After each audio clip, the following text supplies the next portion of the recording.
Et la situation déjà difficile dans les enclaves de Srebrenica et de Zepa n'a fait qu'empirer. Je ferai référence à l'armée des Serbes de Bosnie sous le sigle VRS. Le 6 juillet, la VRS a lancé son attaque armée sur l'enclave de Srebrenica.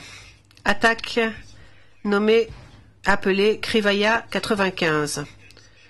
Plusieurs jours de pilonnage intenses ont suivi, ciblant principalement la ville de Srebrenica ainsi que les enceintes et postes d'observation du bataillon néerlandais de la Fort Pronu, auquel nous ferons référence dans le prononcé sous le mot Dutchbat.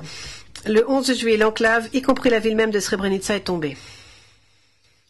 Suite à cette attaque, dès le 10 juillet, des milliers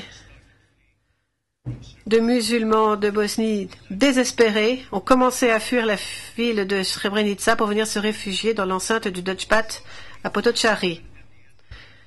La plupart des femmes, des enfants et des personnes âgées sont allés à Potocari, alors que les hommes musulmans de Bosnie venant de Srebrenica se sont rassemblés dans les villages des vallées de l'enclave de Srebrenica. Plus tard, dans la soirée du 10 juillet, ces hommes ont formé une colonne qui est partie en direction de Tuzla, ville qui se trouvait sur le territoire tenu par l'armée de Bosnie-Herzégovine, auquel il sera fait référence sous le sigle ABIH. Pour atteindre Tuzla, la colonne devait passer par des positions tenues par la VRS. Cette colonne était composée de 10 à 15 000 hommes, 15 000 personnes, principalement des hommes, et constituée à la fois d'éléments civils et militaires. Pendant ce temps, les représentants de la VRS et ceux de la Dutchbat se sont rencontrés dans le cadre de 3 réunions organisées les 11 et 12 juillet à l'hôtel Fontana. Des représentants officieux des musulmans de Bosnie ont aussi participé à la deuxième et à la troisième réunion. La logistique nécessaire pour déplacer les plus de 10 000 musulmans entassés à Potocari et ses environs a été abordée. Et Mladic a dit aux représentants des musulmans de Bosnie, et je cite, « Vous pouvez soit survivre, soit disparaître. Pour survivre, j'exige que tous les hommes armés de votre camp déposent leurs armes au pied de la VRS. » Fin de citation. Dès le matin du 12 juillet, il avait été décidé de séparer les hommes du reste des musulmans de Bosnie à Potocari et de les exécuter.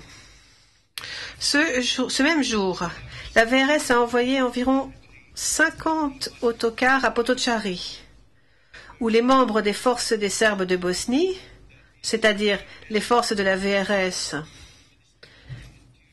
et celles du ministère de l'Intérieur de la République Srpska, le MUP, ont commencé à séparer les hommes âgés de 15 à 65 ans des femmes, enfants et vieillards qui, eux, sont montés à bord des autocars. Alors que la situation frôlait déjà la catastrophe humanitaire, la population a vécu une nuit de misère dans l'enceinte du Dutchbat. Les gens étaient effrayés, certains sont morts. Les membres des forces des Serbes de Bosnie ont emmené des hommes qui ne sont jamais revenus. On entendait des femmes hurler « Laissez-moi ». Non, non. La séparation des hommes et les transferts se sont poursuivis pendant toute la journée suivante. Les membres des forces des Serbes de Bosnie ont confisqué, puis finalement brûlé, les effets ayant appartenu aux hommes qui avaient été séparés, y compris les passeports et les cartes d'identité, et ont placé ces hommes en détention dans diverses maisons à Potocari. Ils n'ont reçu aucune nourriture, pratiquement pas d'eau, et les installations sanitaires étaient rares. Les membres des forces des Serbes de Bosnie ont fait transporter les hommes qui avaient été séparés vers Bratunac et ont fait en sorte de saper tous les efforts déployés par les soldats du Dutchbat pour escorter les convois et relever les noms des détenus. Le 13 juillet, les membres des forces des Serbes de Bosnie ont allé clairement 7 musulmans de Bosnie, y compris à l'école de Luke et à Potocari. Il y a eu plusieurs meurtres aléatoires.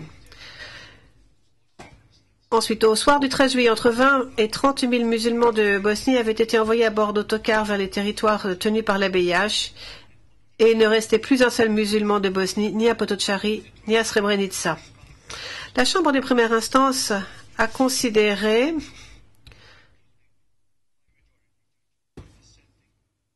à la majorité, le juge exprimant une opinion dissidente, que ceci correspondait à un transfert forcé pour ce qui ressort de l'élément civil constituant la colonne. Entre autres. Pendant ce temps, les 12 et 13 juillet, la VRS a déployé plusieurs unités le long de différents itinéraires afin d'engager ses forces militaires et de bloquer le passage de la colonne de musulmans de Bosnie qui allait de Srebrenica vers Tuzla. À ce stade, le projet de meurtre, qui au départ ne concernait que les hommes trouvés à Potocari, a été étendu aux hommes musulmans de la colonne qui avaient été capturés ou qui s'étaient rendus. Le 13 juillet, les forces des Serbes de Bosnie détenaient quelques 6 000 prisonniers musulmans de Bosnie dans la région de Bratunac.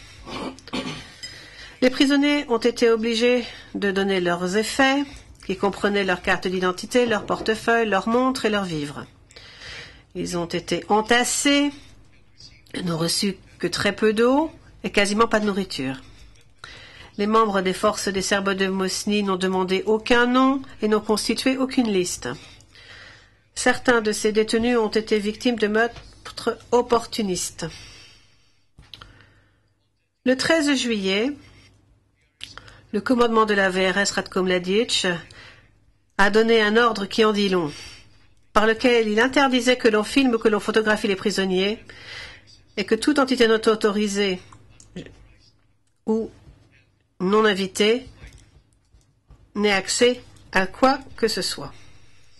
Au même moment, une série de réunions a été organisée les 13 et 14 juillet entre membres des autorités civiles et membres de la VRS, réunions au cours desquelles était abordée principalement la logistique des meurtres et l'enfouissement des cadavres. Le 13 juillet 1995, la tuerie a commencé.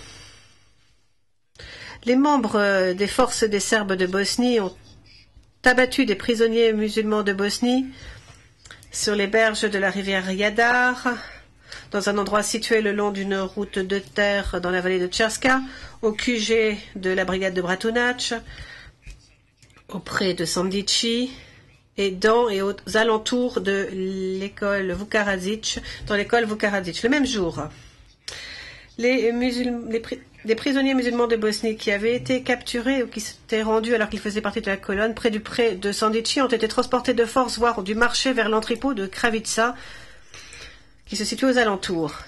Là, il semblerait qu'un chargement de prisonniers à bord d'un autocar ait été tué, après que l'un d'entre eux se soit emparé d'une arme et ait tué un membre des forces des Serbes de Bosnie et en ait blessé d'autres. Ce qui s'ensuivit ne peut être qualifié autrement que de massacre. Les membres des forces des Serbes de Bosnie ont assiégé les prisonniers détenus dans l'entrepôt à l'aide de rafales de tirs et de grenades. L'assaut a duré toute la nuit. Et au matin, au moins 1000 hommes musulmans de Bosnie avaient été tués. Des engins de terrassement sont arrivés les 14 et 15 juillet pour évacuer les corps. D'autres exécutions de masse ont ensuite eu lieu à Zvornik. Des 13 au 17 juillet, les hommes musulmans détenus ont été emmenés par les forces des Serbes de Bosnie par autocar ou par camion de Bratunac vers différents lieux de détention à Zvornik. Ces hommes ont vécu un court mais épouvantable emprisonnement dans différents bâtiments publics, surtout dans des écoles.